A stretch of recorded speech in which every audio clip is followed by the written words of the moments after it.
біз деген күшті бірдеңе таптық қой. Короче, жаңа Дархан деген өйстіп продукт алып келді. Продукт болғанда жұмыстан кейін сүт анау алып кел деген ғой. Сонымен бірге балаларға осындай трубочкада бірдеңе алып келіпті, разноцветный. Сосын ол не десем, білмеймін дейді, сатып тұрған адам айтты дейді, ол сухой йогурт деп айтты дейді. Біреуін ашып қарасақ, қандай кәдімгі қан сияқты ұнтақ осындай. Сосын алдында давайте сүтке салып көрейік деп сөйттім. Ана сатып тұрған кісі өзі білмейді дейді. Сосын дейтін, өйстіп сүтке алып біреуін салғанбыз, дәмі деген күшті.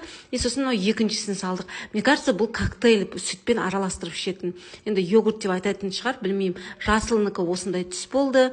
Может, сүтті көп құю керек еді, білмеймін әйтеуір. Былай бірақ көп құйсаң дәмі бұзылып кетеді екен.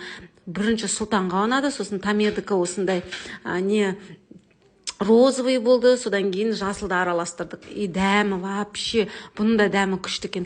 Бірақ немен екенін білмеймін, вкустарын, цветтері разный, бірақ дәмдері приятный, такой нежный болады ғой, сондай.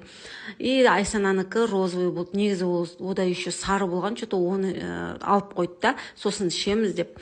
Араластырасың өйстіп, сонда күшті коктейль болып шығады. В общем, осындай көрсеңіздер, алсаңыздар болады.